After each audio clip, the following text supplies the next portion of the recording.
Kerinduan kami menjadi seperti-Mu di dalam kasih, di dalam kekudusan, dalam ketulusan untuk seluruh kehidupan kami. Kami mau berdoa, Tuhan beri kekuatan kepada kami untuk hidup seperti mana seharusnya di hadapan Tuhan, sehingga hidup kami seluruhnya memuliakan Tuhan, meninggikan Tuhan, dan juga memberkati orang lain dimanapun kami berada. Kami bersyukur Bapa, firman-Mu dapat kami pelajari lagi hari ini. Mari Tuhan, Engkau berbicara dalam hati kami, memimpin kami menemukan kebenaran yang sesungguhnya, yang memberi kekuatan, yang memberi kesegaran, yang memberi semangat baru, yang sentiasa diperbaharui bagi kami untuk terus berjuang bagi kemuliaan Tuhan. Terima kasih Bapa. Dalam nama Tuhan Yesus kami sudah berdoa. Amin. Oke, mensikau senang mereka, shalom. Mensikau lagi tim pujian penyembahan melayani dati ke saban diti. Mensikau toko tu senang naik toko. Mulang pada Nataliban tempat ribut tetap pohon. Sanggirai di harana posik tengah tuang ditiri. Ihai na tiri ham nanga posik ngai. Apo hadir ribut sang kabar-kabar lelah bus. Nah, hari kayun tagayo dahila respon ahaban kalantih kami tuhun ni hay medak. Pohon kepia.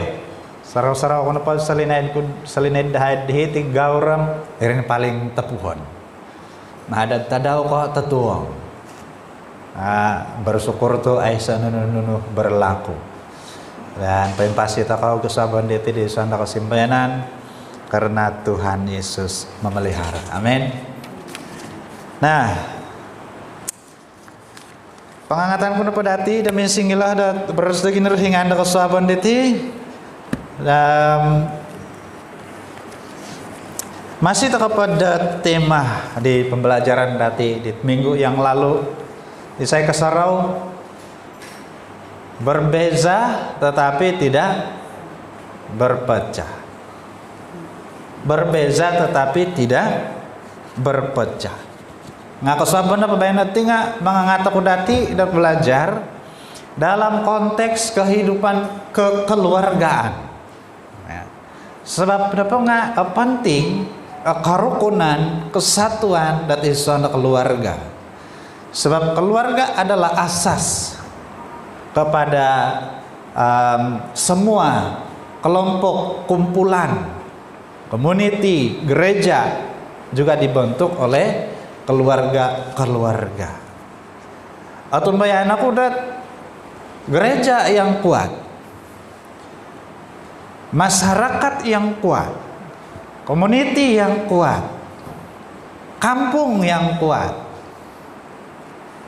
adalah yang terdiri daripada keluarga-keluarga yang kuat. Setuju? Kalau gereja dianggotai oleh keluarga-keluarga yang goyah, yang berpecah, gereja juga akan goyah. Gereja juga akan berpecah. Sebab nunu yang di dalam keluarga itu juga yang ada di gereja. Kita tidak mungkin menjadi gereja yang bersatu. Kita tidak mungkin menjadi gereja yang kukuh. Kita tidak mungkin menjadi gereja yang mantap kalau keluarga kita berpecah-pecah. Nah, dalam keluarga juga kita sangat berbeza satu dengan yang lain. Ya. Istri dan suami berbeza, sangat berbeza. Ya, anuan keadaan fisikal pun sangat berbeza. Yang satu kan laki-laki, yang satu perempuan.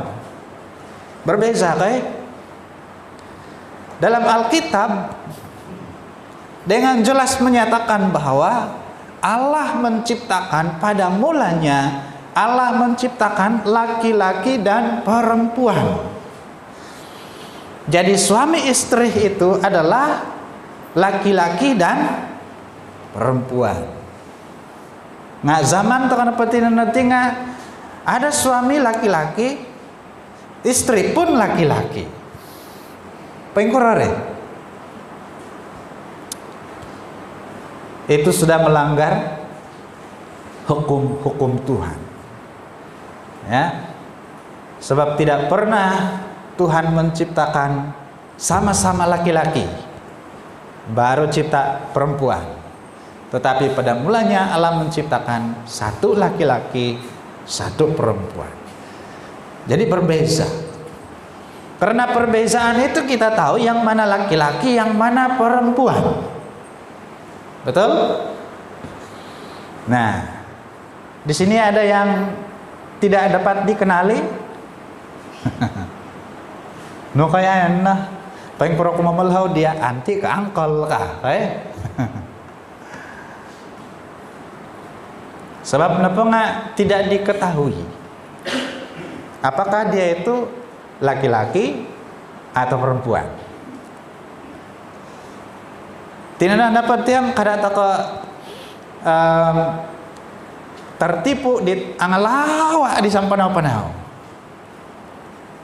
Man po hoto misalnya ngaran.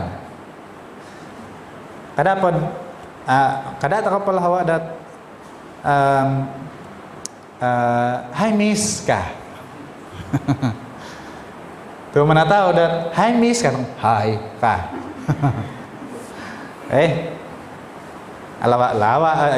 Lomba-lomba udah suara ke datinena. Itulah dunia sekarang. Ya, tetapi di dalam keluarga yang normal, seorang suami laki-laki, seorang istri perempuan, dan itu perbezaan, ya, berbeza. Suami dengan istri juga berbeza dari segi sikap, berbeza dari segi kehendak, berbeza dari segi kemahuan, impian, tahap pendidikan, tahap kepintaran, makanan yang disukai, berbeza, sangat berbeza.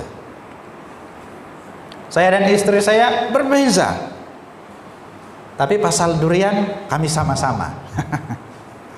Ya, kalau ke kita dapat tusak nagi durianam kesarau na dilinsa.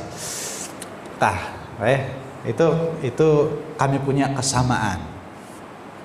Tapi dalam kesamaan itu pun ada perbezaan. Siapa yang lebih banyak makan? Itu perbezaan.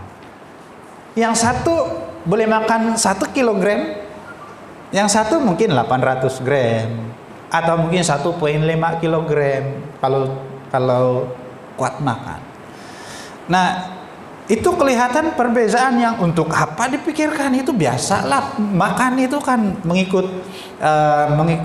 kemampuan masing-masing, tetapi itu juga perbezaan. Nah, banyak perbezaan di dalam keluarga.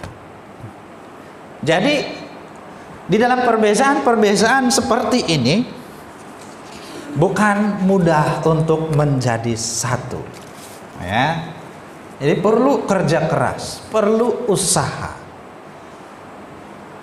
Anak tetap yang berbeza. Ada seorang yang pendiam, ada seorang yang ceria, ada pula orang di antara anak-anak kita ini yang mudah menuruti, karena gitu sengkial, ya. Jadi untuk menangani mereka ini tidak boleh ditangani dengan cara yang sama, sebab temperamen mereka, keadaan fisik mereka, kemudian penerimaan mereka itu berbeza. Perlu ada cara yang khusus. Menangani anak laki-laki caranya berbeza dengan menangani anak perempuan, berbeza. Kalau dengan laki-laki, kalau bapak dengan anak laki-laki, milih Gusti, Saya dapat kuat, mi pajak, mi laku delengan, pilihan anda Coca-Cola. Siapa yang menang dapat Coca-Cola. Nah. Tapi kalau dengan perempuan, anak perempuan tidak boleh. Ai milentian deh. Ai miladat ugau. Dia kola, isai kemana? Iri kanu. Ai mila. Sebab perempuan itu berbeza dengan laki-laki. Anak perempuan tidak boleh dilayani dengan cara yang kasar. Walaupun dia kelihatan berperilaku kasar, dia berperilaku keras, tetapi hatinya tetap hati perempuan. Tidak boleh dilayani dengan cara melayani anak laki-laki. Ya nagindihit anak kusai. Jangan layani anak laki-laki seperti melayani anak perempuan. Takut-takut nanti akhirnya dia jadi perempuan. Mantan laki-laki. Kanan dah. Harap kakak gambar-gambar dat pepimposan tengah ulunam harap caption daw. Aku kailom otopot kamu. Nah, ina paringa gambar tandun talawa. Caption napakakagaya daw nga mencari boyfriend. Latar belakang napa daw hang mantan pramugara. Kapahamnya kayo maksud deh? Artinya sebelum itu dia pramugara, bermaksud dia itu laki-laki. Sekarang dia perempuan, mau cari boyfriend. Takut-takut nanti kalau kita layan anak laki-laki kita dengan cara melayan anak perempuan, nanti dia jadi pramugari. Ya. Jadi bila anak itu laki-laki, dia berbeza dengan perempuan, layanilah dengan cara melayan seorang anak laki-laki. Itu perbezaan berbeza. Jadi kita ini berbeza, ya. Semua berbeza. Dalam satu rumah semua berbeza. Tidak ada yang sama. Mereka dinaretan kudit 4 minggu yang lalu kalau tidak silap, 3 minggu yang lalu, 4 minggu yang lalu, ada isat eksperimen. Winan saya ini 2 tulunda kembar, masih ingat? Kembar seiras, sama muka, fashion rambut sama, ketinggian sama, kemudian hari itu mereka berpakaian dengan pakaian yang sama, masing-masing pegang handphone, lock dengan cop jari. Ujian maksud depadinga menguji sama ada mereka punya cop jari itu sama. Mula-mula buka lock handphone masing-masing dengan thumbprint, ngebuka handphone. Kemudian lock lagi, tukar handphone. Kemudian buka dengan thumbprint, ternyata tidak dapat dibuka walaupun kembar sama semua. Tetapi sebenarnya mereka berbeza. Sedangkan yang kembar seiras saja berbeza, apalagi yang tidak ada kaitan keluarga pada mulanya. Menjadi satu sebagai suami istri sangat berbeza. Nah, bagaimana hidup dengan harmoni dalam sebuah keluarga yang berbeza? Ya, ini perlu kita pelajari. Kita perlu tahu bagaimana kukuryan kok. Ya, supaya keharmonian, kerukunan dalam keluarga itu dapat dikekalkan, karena bukan mudah. Kapagi dat harpir keluarga ada berpecah. Suami dan istri berpecah, anak-anak berpecah, adik antara adik dan abang adik beradik berpecah. Kenapa? Perbezaan tidak ditangani secara bijaksana, tidak ada pengetahuan yang benar bagaimana menangani perbezaan di dalam keluarga. Sebenarnya perbezaan itu seperti warna, ya. Kenapa pelangi dikatakan indah? Karena warnanya berbeza. Bayang teman-teman, pelangi kan semua kelabu. akan ke langit kan dikai. Kalau di bumi ini semuanya hitam, kira-kira bagaimana? Kapag gigi kita, takai hitam ngai, napa tulun ngai hitam. Ay sana tayo hitam ngai. Kura-kura kalakihan tiyan dia kay. Mungkalat ka na mula na pamatam hitam ngai. Kairakan nipon nga hitam ngai, kulit nga hitam ngai. Ila turang putih ngai sa silaw tabok hitam ngai. Ya diding gruh lah, ngapura. Yan nipon dini gruh ya. Mata ngapura. Manta ka na pa pemaina at duhat tayangan. Movie. Yang satu hitam putih, yang satu berwarna. Movie yang sama, mana yang kita mau tengok? Yang hitam putih, yang warna. Tentu sekali yang warna. Kenapa? Lebih menarik. Artinya, perbedaan itu seperti warna. Berbeza, tetapi bila digabungkan secara benar, itu menghasilkan keindahan. Amin. Dalam keluarga juga, perbedaan itu seharusnya membawa keindahan. Bila perbedaan itu menjadi alasan untuk berpecah, itu bermaksud suatu masalah terjadi. Masalah itu belum tentu berasal dari iblis. Tetapi bila timbul masalah, iblis masuk dan memanipulasi masalah itu. Jadi kalau ini ladat sikit-sikit salah iblis, sikit-sikit salah iblis. Kalau orang pandai saya tanam, saya tidak buat apa-apa pun. Karena kenapa? Why? Karena diraga. Kenapa saya dipersalahkan? Saya duduk diam-diam tengok saja. Itu salahmu. Itu salah dia bah. Karena bukan salah kau saja, salah suami kau, salah istri, salah anak-anak bah. Kenapa salahkan saya? Tuh anak kau tidak bagus. Kenapa salahkan saya? Istri kau tidak setia. Kenapa salahkan saya? Kadirkan mengambil kesempatan untuk memanipulasi keadaan. Itu masalah. Sebenarnya perbedaan di dalam keluarga itu adalah sesuatu yang indah. Nah, bagaimana mengekalkan keharmonian? Bagaimana hidup tetap harmoni dalam sebuah keluarga yang berbeza? Yang pertama, fokus kepada Tuhan. Nah, antara itu kalau di surah Efesus, satu ayat atau bahagian firman Tuhan yang sangat terkenal kalau bercakap tentang kekeluargaan. Efesus pasal 5 ayat 25.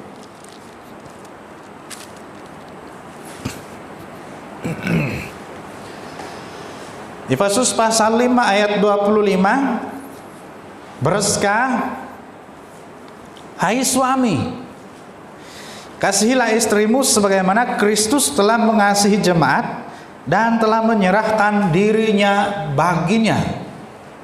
Bereskah hiti, kasihilah istrimu sebagaimana Kristus.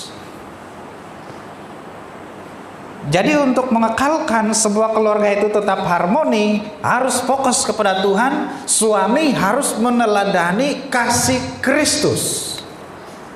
Ya. Artinya mencontohi pribadi Tuhan Yesus. Kita banyak contoh yang lain, contoh yang kelihatan, ya, teladan-teladan seorang suami yang baik.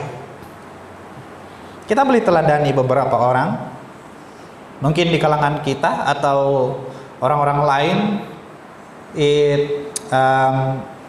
Mila ada memberi contoh model seorang suami yang baik. Nah, kita boleh mencontohi orang lain. Tetapi contoh yang paling utama adalah Yesus Kristus. Kasihnya yang besar. Kemudian di dalam ayat yang ke-22, Efesus 5 ayat 22, bereskanilah Hai istri, tunduklah kepada suamimu seperti kepada Tuhan. Sekali lagi Tuhan diambil sebagai contoh. Ya. Jadi ketundukan kita kepada Tuhan itu. Seterusnya dalam Efesus 6 ayat 1, bersekadihlah, hai anak-anak, taatilah orang tuamu di dalam Tuhan. Jadi seluruhnya adalah Tuhan.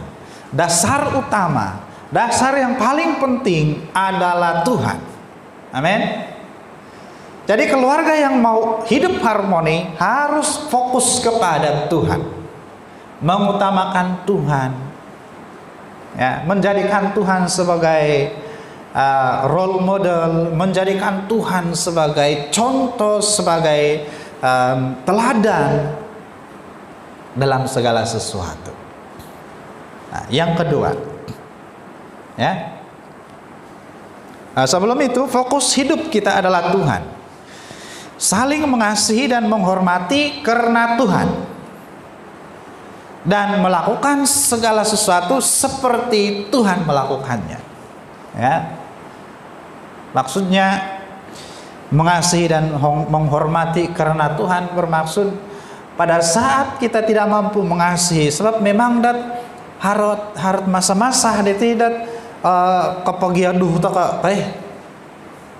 harap keberani dah tidak mengaku yang sudah kawin lah, tidak pernah begaduh arah. Napakah kadit bujang-bujang aku paham apa yang kudat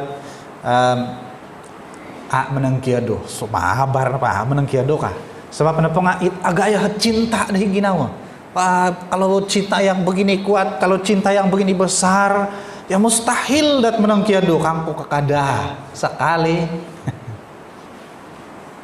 Mungkin dalam sehari pasti kepenengki simbar. Kalau tidak dalam sehari, dalam 2 hari sekali kepenengki simbar. Dan ada kalanya itu sangat teruk, ya, saling marah.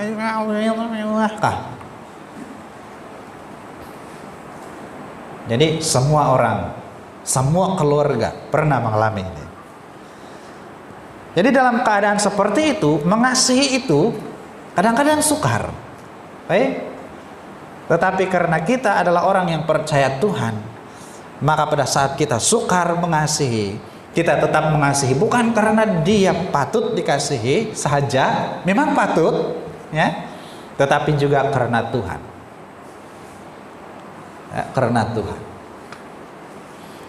Selain dia patut dikasihi, pasangan kita maksudnya, selain anak-anak kita patut dikasihi, walaupun mereka ini seringkali melakukan pelanggaran, membuatkan kita sangat marah, sehingga atau kesabaran, sehingga kita bilang saya tidak mau bercakap lagi dengan kau karena kau tidak menuruti perintah dan melahing. Mereka buat pelanggaran yang kita betul-betul tidak suka.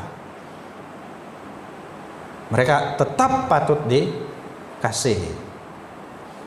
Amin.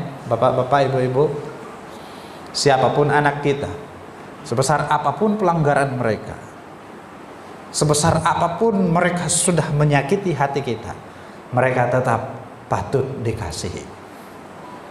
Sedangkan musuh kita juga patut dikasihi. Amin. Ini kan lagi anak-anak. Karena Tuhan. Yang kedua, bagaimana untuk kekal harmoni di dalam keluarga yang berbeza? Yang kedua adalah pahami peranan masing-masing. Apa peranan kita? Kadang-kadang punca masalah atau kamilah menempatkan diri di dalam keluarga sebagaimana seharusnya. Artinya kita tidak berperan dengan baik di sana. Suami tidak berperan dengan baik, istri tidak berperan dengan baik, ibu bapak tidak berperan dengan baik, anak-anak juga tidak berperan dengan baik. Anak-anak bukan ibu bapak saja yang mempunyai peranan di dalam keluarga, anak-anak juga ada peranan. Setuju anak-anak? A blank. Nanti kalau sudah ada anak baru kamu paham itu. Tapi bersyukurlah kalau hari ini kamu sudah paham bahwa anak-anak juga punya peranan penting dalam keluarga. Nah, suami harus memahami peranannya. Hari ini kita sempat belajar peranan suami saja. Minggu-minggu depan kalau kita masih hidup, kita akan sambung pembelajaran ini. Tapi hari ini kita belajar suami harus memahami peranannya. Apa peranan suami? Peranan suami adalah kepala. Efesus 5 ayat 23. Karena suami adalah kepala istri, sama seperti Kristus adalah kepala jemaat, dialah yang menyelamatkan tubuh. Ya. Jadi suami harus paham bahwa dia adalah kepala di dalam keluarga. Ya. Sebagai kepala, kami peti kepala dia adalah pemimpin utama di dalam keluarga. Ya, selain Tuhan, Tuhan adalah yang terutama. Nah, Efesus 5 ayat 31 berkata, sebab itu laki-laki akan meninggalkan ayahnya dan ibunya dan bersatu dengan istrinya, sehingga keduanya itu menjadi satu daging. Nono maksud teh, beraska laki-laki akan meninggalkan ibu bapaknya. Yang pertama, dia tidak lagi bergantung hidup kepada ibu bapak, tetapi bertanggung jawab kepada keluarganya sendiri. Yang pertama, jadi suami harus bertanggung jawab. Sekarang dia bertanggung jawab pada kehidupannya dan keluarganya sendiri. Ya, maksud dependerdinga walaupun masih tinggal satu rumah, sebab bukan mudah untuk tinggal terpisah, betul? Akankah mudah ada tinggal terpisah? Sebab bukan tinggal di kemah-kemah. Megal lepo di Ishak, dia tinggal di kemah, boleh saja kita beli kemah, buat kemah, tinggal di kemah. Tetapi karena kita ini tinggal di rumah, buat rumah bukan 2-3 ribu, bukan 10-20 ribu. Momen saya nepawalai tinaham 20 ribu, belum ada apa-apa, baru tiang sama atap habis. Sedangkan ini dahai walayam kirana tahun, mungkin mau lebih 5 tahun, lebih 5 tahun masih sedang pembangunan, dan kira-kira paham sudah lebih 30 ribu lebih. Sekira dah memagaji mau 40 ribu lebih, dah 50 ribu. Nah, karena bersyukur Tuhan beri sedikit kemampuan, hanggai milah-milah set gaji lah. Nah, walaupun masih tinggal serumah, tetapi belanja kehidupan sehari-hari itu perlu diperhatikan untuk sendiri menanggungnya, karena sudah ada keluarga sendiri. Betul? Nah, bila kita sudah mampu, buatlah rumah, sebab tidak akan selamanya kita tinggal di sana, kecuali dalam semua anak ini pasti ada satu atau mungkin ada satu anak yang harus tinggal tetap di rumah ibu bapaknya. Kenapa?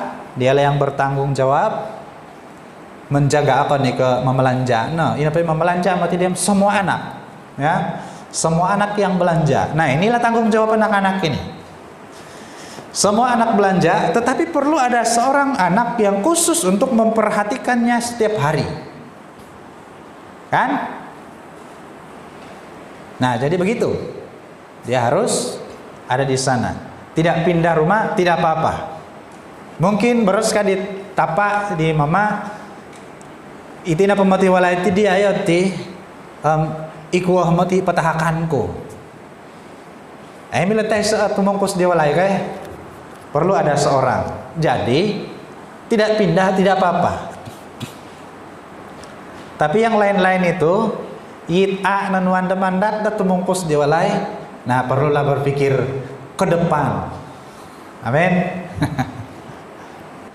Nah, jadi bila sudah berkeluarga, bertanggung jawab kepada keluarga sendiri.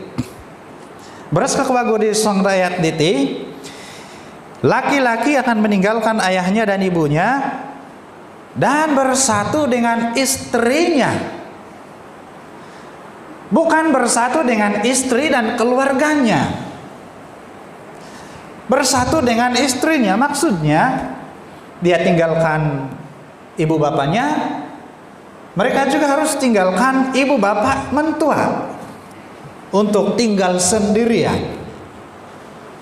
Nah, sekali lagi memang bukan mudah. Jadi pelan-pelan, nopelah, baik. Ini pada atas sarawahnya diteri pemain saya walayam menimung tisin cukup baru bikin rumah.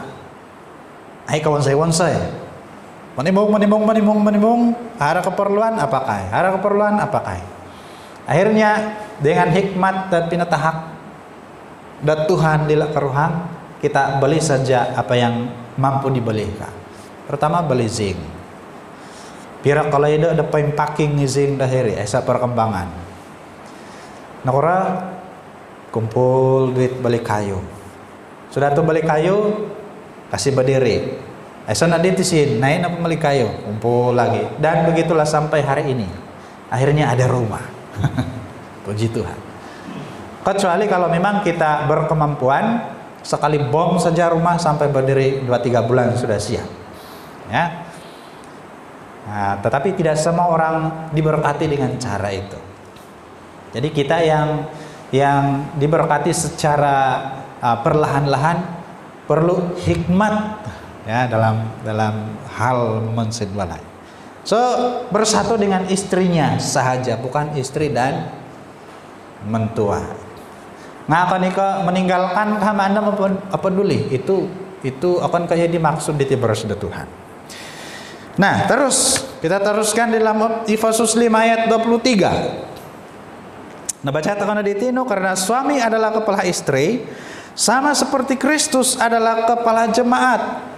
Kepala istri bermaksud suami adalah pemegang wibawa dalam keluarga.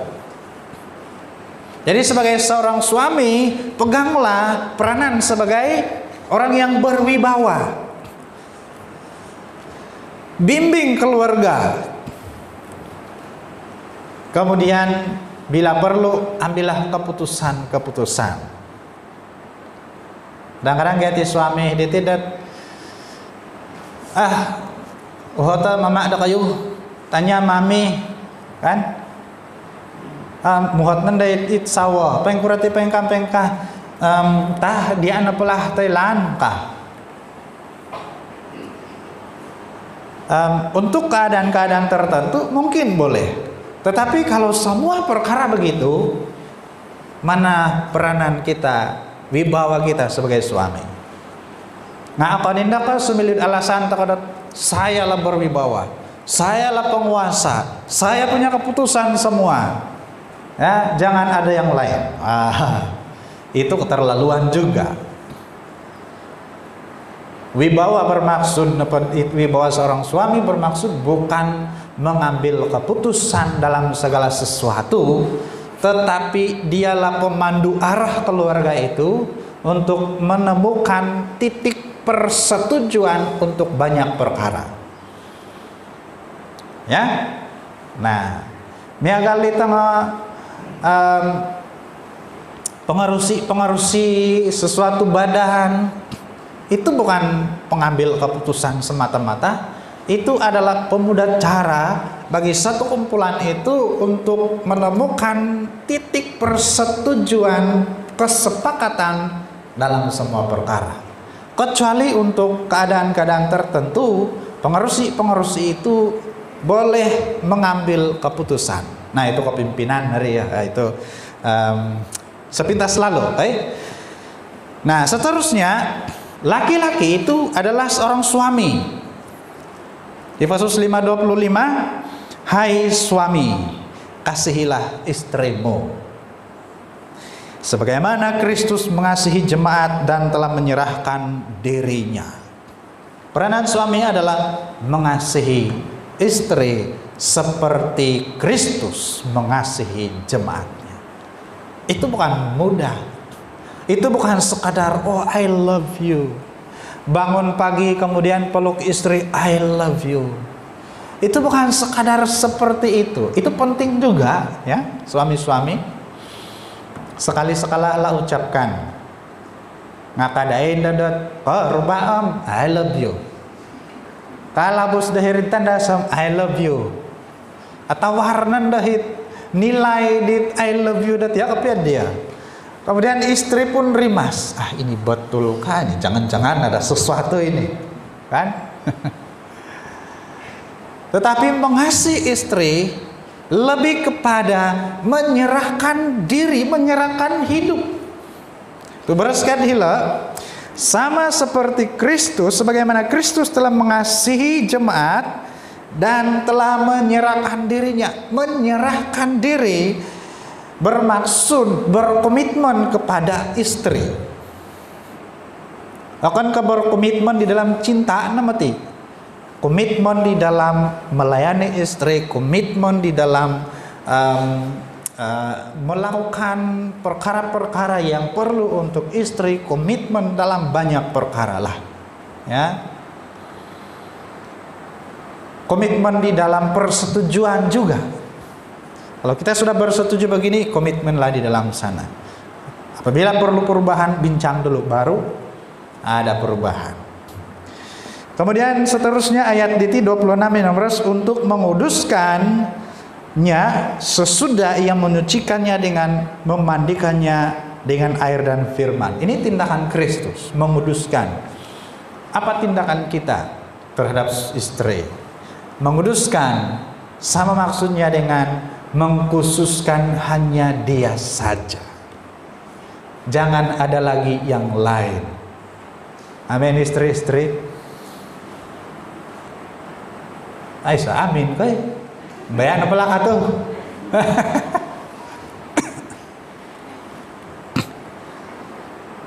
Bersyukur takaditin dati datulun budaya dati.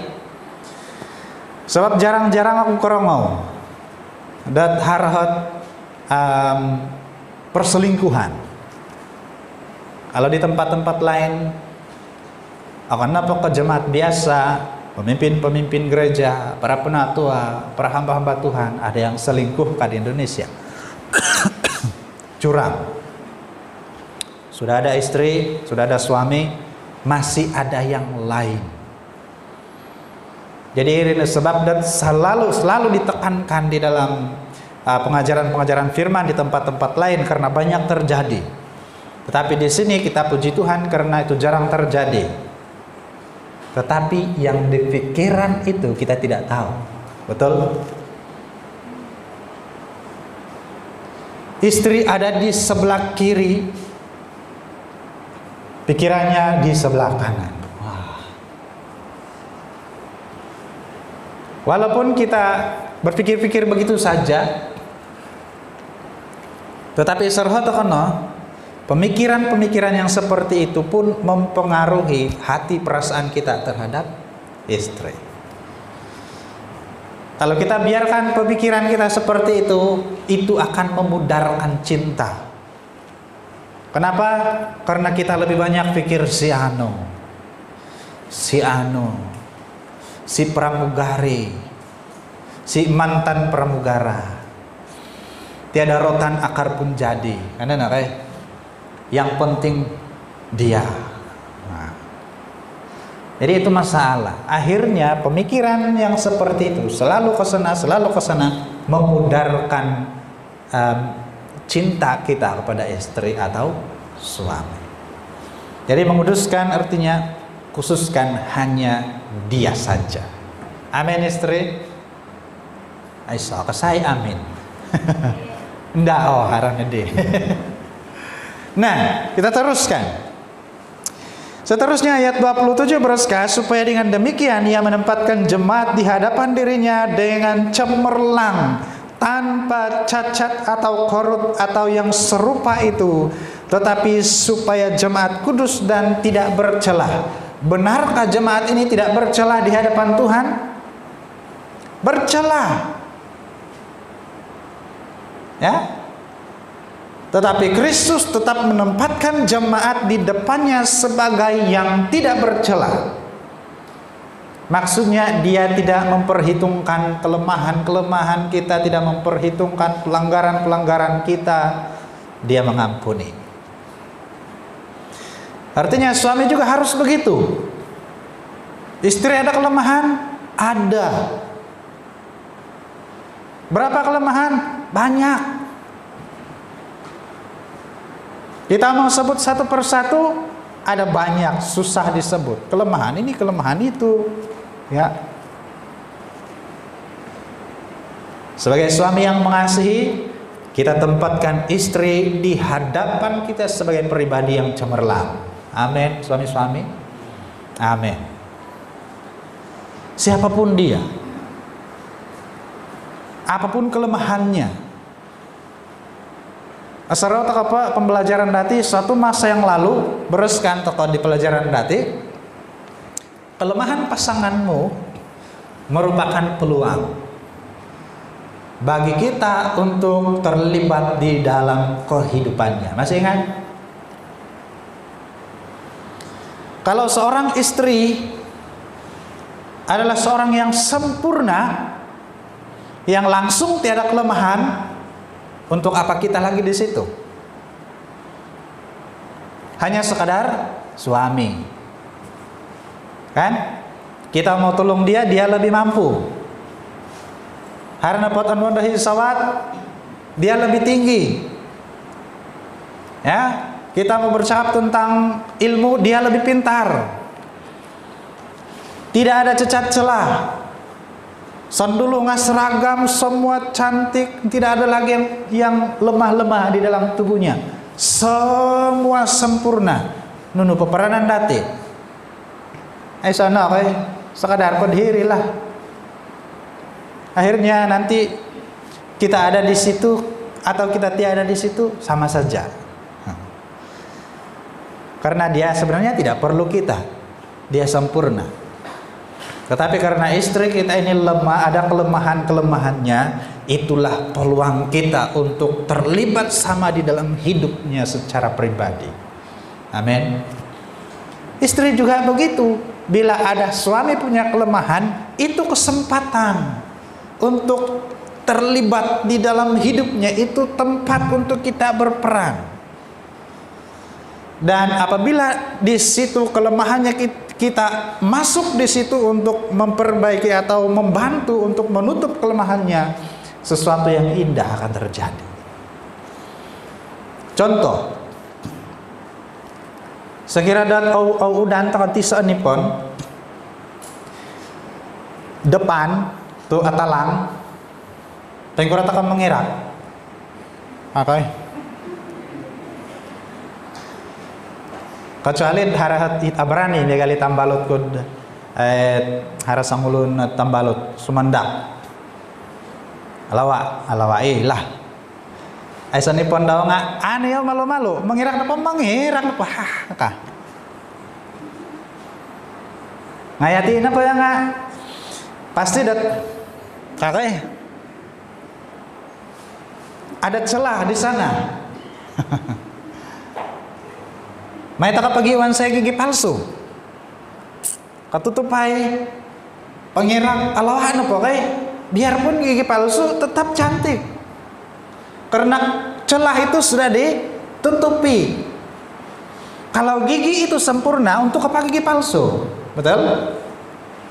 Hidup kita seperti itu. Bila di situ ada kelemahan di dalam diri pasangan kita, itu kesempatan untuk kita menutupinya supaya kelihatan lebih indah.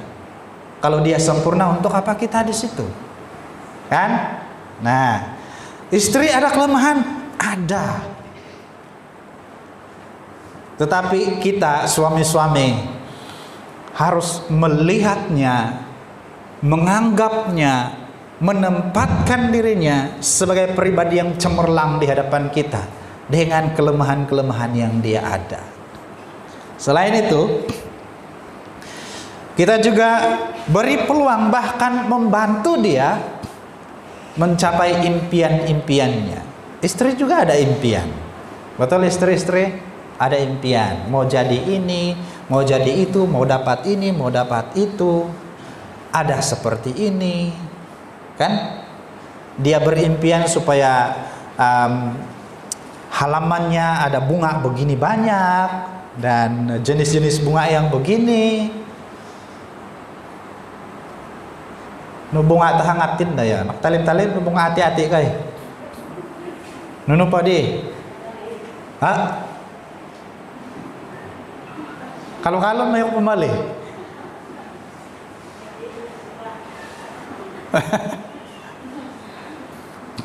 Aku di kawaya kapi perkembangan bunga hati nana ya. Nah, ada impian. Istri juga ada impian. Jadi suami-suami kita ini, suami-suami ini sejauh yang kita mampu lah, kalau yang tidak mampu Korean po, tu penatasan tak kepiat, tak mampu ya nggak, bilang Korean, karate, ilah keruang datil lah, amin, istri-istri, amin, nggak kadang pura-pura tak mampu ya, soalnya impian dia lah, kita benarkan dia atau malah kita bantu untuk mencapai impian itu. Supaya dia juga berpeluang untuk cemerlang dalam dirinya. Nah, dan banyak lagi lah ya. Kemudian ayat 29, meres sebab tidak pernah orang membenci tubuhnya sendiri, tetapi mengasuhnya, merawatinya sama seperti Kristus terhadap jemaat. Sekali lagi seperti Kristus. Apa yang dibuat? Mengasuh, merawati. Apa yang perlu dirawati? Tentu sekali tubuh, jiwanya, ya. Sebab jiwa istri ini sangat lembut, kakagia, ya. Perbezaan apa kan sanggulun penulis buku keluarga. Istri diumpamakan seperti seekor rama-rama.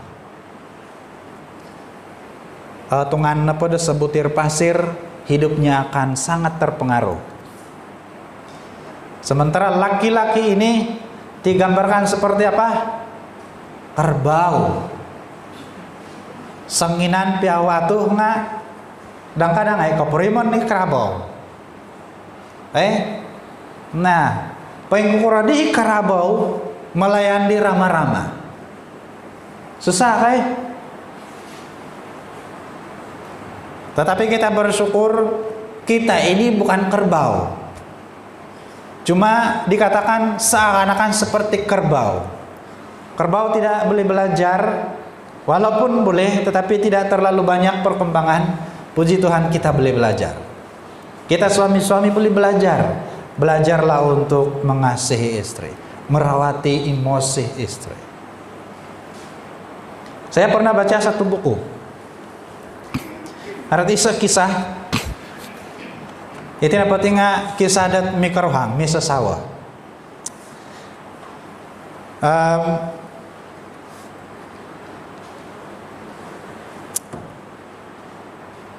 Pakaian ko pemain musik. Itu dapat sawa dite, itu tanduk dite. Dia bakal mengalami tekanan. Tekanan gisem dan gangguan mental. Dan pada awalnya ini sangat mempengaruhi suaminya dan dia seolah-olah amuk nadi kepi apa peduli di sawadau. Sebab nepenga sudah mengalami gangguan mental. Ang ini isa tempat menerubadat isa konselor keluarga Kristen. Beras kan apa di konselor diri cadangan apa daw nga rawati istrimu. layani dia. Semua yang dia minta, layani dia, kasihi dia. Dan dia akan ke suatu perkara yang menteri tadi akan ke perkara wah ini yang menerujakan kan ya, sebab napa yang dapat sawadau ngamila kami dat masalah mental naulau-lau napa kadewa kon, tetapi karena dia mengasihi Tuhan, dia juga berusaha untuk mengasihi istrinya. Akhirnya dia layani istri dia dengan baik. Semua keperluan istrinya dipenuhinya, termasuk keperluan batin. Akhirnya sedikit demi sedikit istrinya pulih. Bukan karena minangakan datubat, akan ke sebab terapi-terapi tertentu, tetapi apabila suami terbuka hatinya untuk merawati istrinya mengalami pemulihan. Dan tentu sekali itu pertolongan Tuhan. Tapi naik akan mudah menangani atau menghidupi sebuah keluarga yang berbeza. Ada kalanya kita mengalami kekecewaan. Ada kalanya kita mengalami keputusasaan. Ada kalanya kita mengalami rasa tertolak. Ada kalanya kita mengalami yang kita ini tidak ada harapan lagi. Mungkin kita berpikir, oh lebih baik berpisah saja. Oh lebih baik saya tidak ada di dalam dunia ini. Kita berpikir untuk banyak hal penyelesaian yang tidak perlu. Tetapi apabila kita datang kepada Tuhan, kita fokus kepada Tuhan, di situ akan kita lihat pertolongan Tuhan terjadi. Nah, kepada tim minggakat bersama-sama.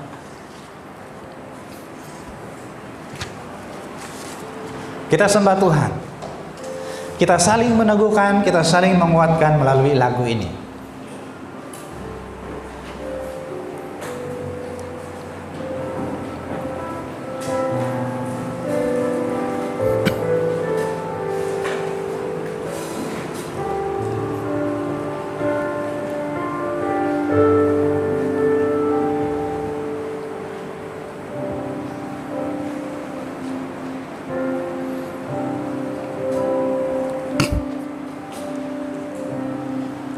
Kuatkanlah hatimu,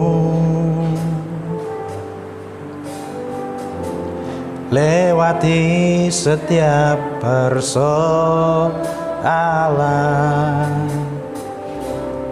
Tuhan Yesus selalu menopang, pasti sanggup.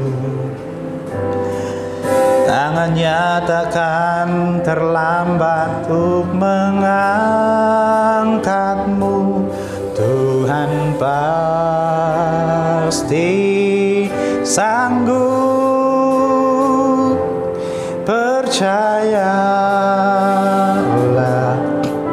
Dia tak tinggalkanmu. Sekali lagi.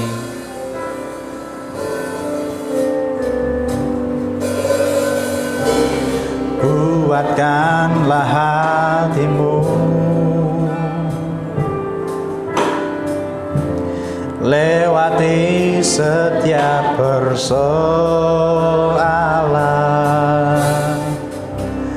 Tuhan Yesus selalu menopangmu. Jangan berhenti harap padanya. Tuhan pasti sanggup. Tangannya takkan terlambat untuk mengangkatmu. Tuhan pasti sanggup. Percayalah, Dia tak tinggalkanmu. Tuhan pasti sanggup.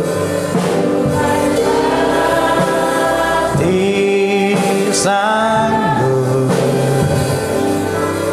Tangannya takkan terlambat untuk mengangkatmu. Tuhan pasti sanggup, percayalah, Dia tak tinggalkanmu. Sekali lagi katakan, Tuhan pasti sanggup.